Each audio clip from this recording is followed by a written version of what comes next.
the health, the safety, and the economic well-being of the American people.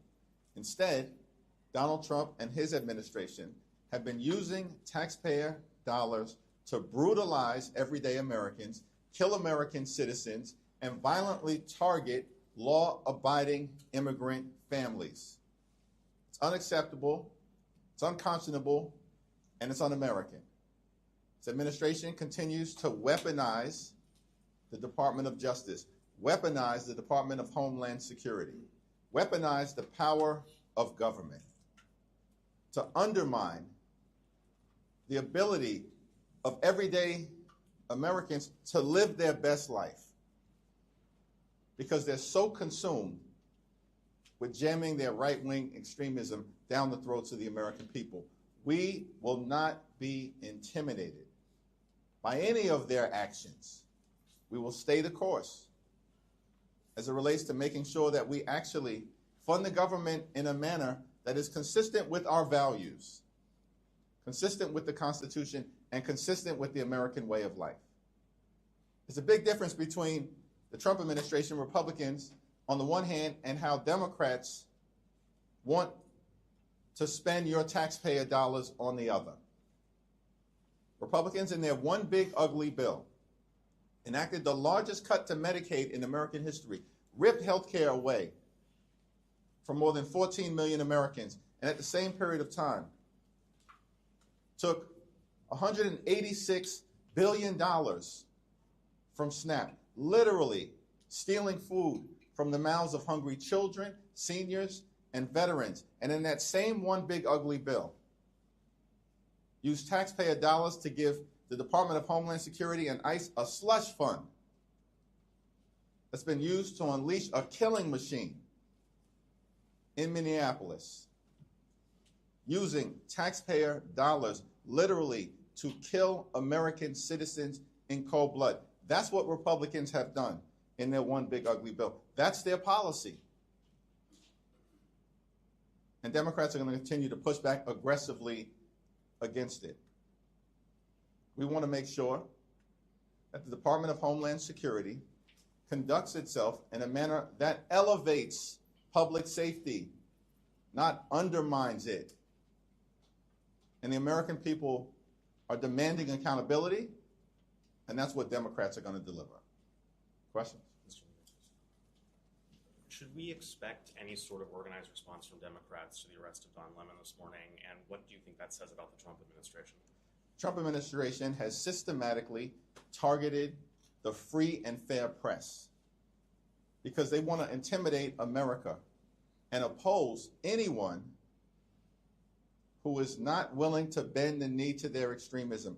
We are not going to be intimidated at all. The free and fair press is central to the foundation of American democracy. Thomas Jefferson famously made that clear, that he would prefer a country that had newspapers over government as opposed to governments over newspapers. This is central to who we are as a country. And so Don Lemon, we know, is an accomplished journalist who was doing his job as part of the free and fair press. There's no legitimacy, no basis to Don Lemon's arrest, no basis to the arrest of the other journalists. And the American people are not going to stand for it. And House Democrats are going to stand up for them.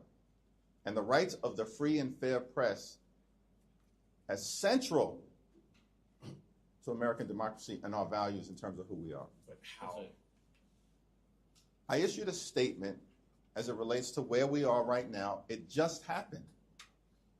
And so we haven't had an opportunity, even as members of Congress, to talk to each other about next steps. But of course, next steps will be forthcoming. Thank you, Mr. Leader.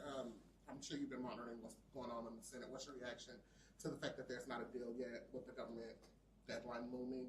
Do you have any plans to speak to Speaker Johnson between now and when the House gets back? And do you think that 2 weeks is enough time to negotiate the reforms that you're looking for? I know that there's a lot there. So we have to deal with the issue of reining ICE and the Department of Homeland Security in with the fierce urgency of now. And a 2-week window will evaluate whether that's sufficient time, but there's urgency to dealing with this issue. Because ICE, as we've seen, is out of control, and the American people know it. The American people know that the Trump administration on all of the things has gone too far. And that taxpayer dollars should not be used to brutalize the American people, and in some instances, kill them.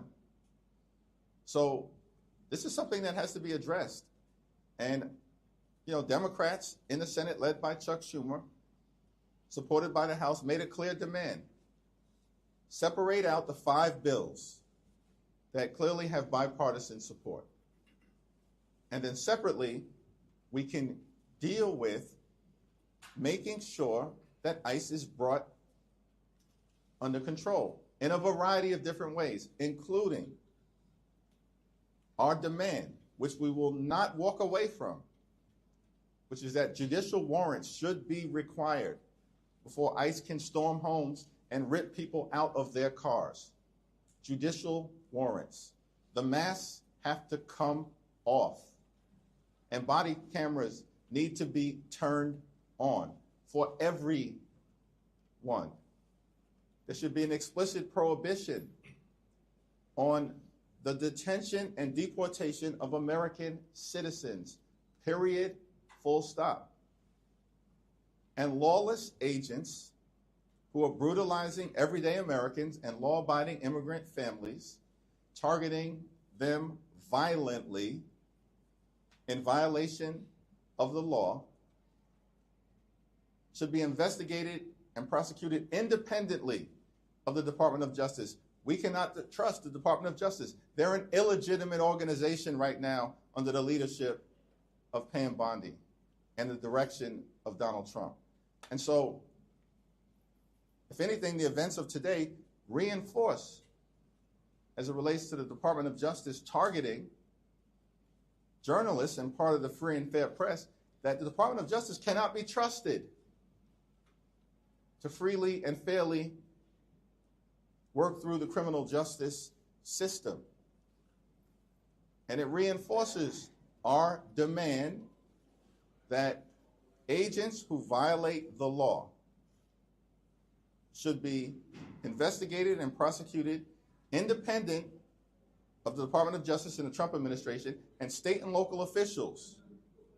It should be made clear that they have the investigative and prosecutorial authority to go after any rogue actors who are part of ICE, CBP, or the Department of Homeland Security. Jeffries. Yeah. Yeah, sir.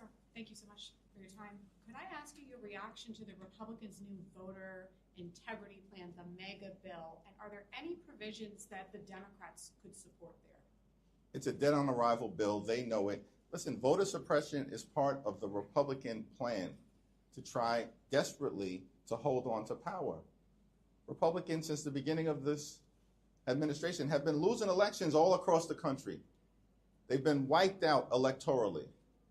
The American people know that it's Democrats who are focused on making their life better, driving down the high cost of living, and fixing our broken healthcare system. And it's Republicans who have unleashed this extremism and brutality on the American people and this assault on the American way of life, our values, and our democracy, and have had enough of it. And so Republicans are playing games, just like was evidenced by the unprecedented FBI raid in Fulton County, Georgia. Republicans don't want a free and fair election because they know when that happens, and will ensure that it happens, they're going to lose. They're going to lose the House. They're going to get crushed all throughout America. So the latest voter suppression bill is not a serious thing. Let's just be clear about that. You're asking me a legitimate question, but it's an illegitimate bill. That's dead on arrival. It's going nowhere. I do have a policy follow-up on that bill, just regarding, I remember covering during the first Trump administration, Democrats were very concerned about Russia meddling in elections. Are you confident that the current election systems in all 50 states and U.S. territories will protect the ballot of U.S. voters. What I am thankful about is that the administration of elections are done locally as opposed to in the hands of the Trump administration and this group of corrupt sycophants. Mr. Leader, I just wanted to know if you are going to be whipping against the resolution that Greg Steube said he's going to force a vote next week to expel Sheila Phillips McCormick. Congresswoman is, of course, entitled to the presumption of innocence. She's going through the process right now, and any effort to expel her lacks any basis at this moment in law, fact, or the Constitution. And if, in fact, there's a resolution that is brought to the floor to try to expel the Congresswoman, it's going to fail. It's going to fail. It requires 2/3. It's an exercise that is just designed to get attention and is inconsistent with what due process requires at this moment. Mr. Leader, progressive groups are criticizing this deal that's coming out of the Senate. Do you think the criticism What groups? of Chuck Schumer, progressives are What criticizing groups? it, I'm saying asking. it, none specifically, but different ones here Well, and it's there. hard to respond if I have no idea what groups you're talking about, because I speak to groups all the time, and I haven't heard that criticism. We don't like Do it you too. support the deal? Thanks. I haven't, there's no agreement that's been before us right now. Lindsey Graham apparently is holding up the agreement, threatening to shut down the government, because apparently Senate Republicans still support using taxpayer dollars to brutalize American citizens. And on top of it, to make matters worse, apparently Lindsey Graham wants access to a multi-million-dollar taxpayer-funded slush fund. That's insanity. So the Senate has to do its thing before we have anything to evaluate. But I'm going to remain in close contact with Leader Schumer, and hopefully they'll get something done today. Leader, you said that you were supportive, the House Democrats are supportive of breaking the bills apart, though, and doing the 5 alongside a short-term CR for Homeland. Do you see any problem? Now, what I said, just to be clear, what I said is that we demanded from the very beginning, which John Thune said would never happen. John Thune said it's not happening. Then he brought the entire package together to the Senate floor yesterday, and it failed spectacularly. Notwithstanding what John Thune said, which is the bills are not going to be separated out. They will be separated out. We made that demand, and it's happening. And Donald Trump has agreed to that, apparently. So that's what we're supportive of. In terms of evaluating the path forward relative to the Department of Homeland Security legislation, we're going to have to evaluate what the real opportunity is to get dramatic change at the Department of Homeland Security. It needs to be bold, it needs to be meaningful, and it needs to be transformative. And absent a path toward accomplishing dramatic change and making sure that ICE and DHS are conducting themselves like every other law enforcement agency in the country, then Republicans are going to cause another government shutdown. But you've had dozens of Democrats that said they won't give another penny for ICE. Do you see any problems passing the stopgap on Homeland Security if that comes back to the House? Do you think that Democrats will be forced to carry the water if they bring that up? It all depends on, well, are you talking about a continuing resolution? Yeah, like a 2-week stopgap on a Homeland bill. Well, it all depends on how people interpret, a continuing resolution. If it's 2 weeks, that's a freeze on ICE funding. That's not an additional amount being given to ICE. That's a freeze on ICE funding. But we'll have to evaluate whatever comes together once Lindsey Graham stops his temper tantrum, and clearly he's going to have to drop his objection because of his obsessive quest to get this multi-million-dollar slush fund. This is insanity. This is who the Republicans have become. Why aren't they focusing on making life better for the American people? We are. We want to promote the health, the safety, and the economic well-being of everyday Americans. That's what the appropriations process is all about. But Republicans are making it about themselves and their billionaire donors rather than keep the American people safe. Chip Roy and some House Republicans have said that if DHS funding comes back on the table, they have some demands.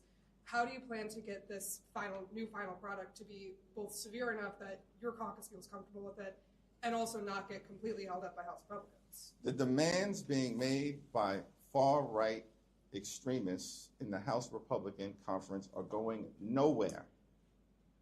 And if for whatever reason Speaker Johnson bends the knee to the far right, then Republicans are going to shut the government down because they would apparently have zero interest in getting ICE and the Department of Homeland Security under control, which their own voters are demanding happen. Their own voters. Last week you expressed hope for a resolution before the House holds a vote on the Clinton contempt resolutions. We know House Rules is going to mark them up next week. Are you still expecting a resolution? Have you been in touch with the Clintons on this? I've not been in touch with the Clintons, but it's my understanding that their legal team continues to engage in good faith negotiations to try to get to a resolution. My position on the underlying criminal contempt resolutions being brought before the Congress potentially by James Comer remain the same. Comer is not interested in any legitimate investigation. Democrats had to shame Republicans into joining us to force a vote and pass legislation to compel the Department of Justice to release the Epstein files. Pam Bondi and the DOJ are the ones who should be held in criminal contempt at this point because they're in direct violation of a federal law that Donald Trump signed to release the Epstein files that are in their possession. And there are millions of documents that haven't been released. And the only thing that the public has seen are about 13,000. Does that sound like compliance? That's not compliance. That's a brazen violation of their legal obligations, the Department of Justice's legal obligations to release documents. And so we'll see whether there's a resolution prior to a so-called criminal contempt vote, but my position on it remains the same. Yeah. Thank you. I know you said that the deal hasn't come out of the Senate yet, but it's looking very likely that it will be 5 funding bills and a 2-week DHS CR. If that is what comes to the House after Senator Graham drops his hold, will you support that? Well, that question has already been asked and answered in a variety of different ways. One thing is clear, is that Leader Thune and Mike Johnson and Republicans originally took the position that the 5 bipartisan bills were not going to be separated. The fact that the 5 bipartisan bills are going to be separated in and of itself, right out of the gate, is a victory for the American people. Simultaneously, we have to evaluate, is there a real path toward making the dramatic changes at the Department of Homeland Security necessary to stop the use of taxpayer dollars from brutalizing everyday Americans and killing American citizens, like Renee Nicole Good and Alex Preddy? That's a question to be evaluated, particularly if we find ourselves in a situation where there's going to be an intense negotiation, where Democrats have drawn a hard line in the sand. We have not been shy or bashful in articulating what will be necessary, including but not limited to judicial warrants and an explicit prohibition on the detention and deportation of American citizens, and an end to the roving bands of ICE agents violently targeting people all across America. Those have been our conditions. Those will remain our conditions until we get this done for the American people. Thank you all. Thank you.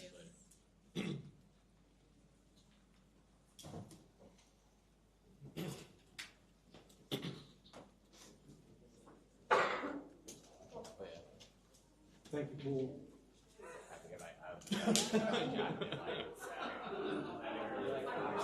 Sorry about that. That's nice.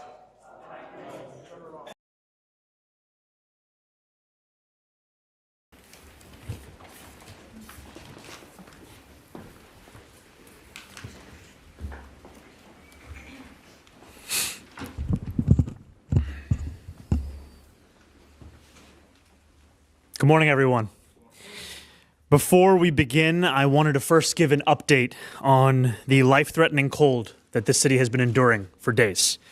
Yesterday, I shared that the city has placed 170 homeless New Yorkers off the streets and into transitional housing like shelters, safe havens, and stabilized beds. I can also share today that since January 19th, the city has made nearly 500 of those placements. But at least 10 New Yorkers have tragically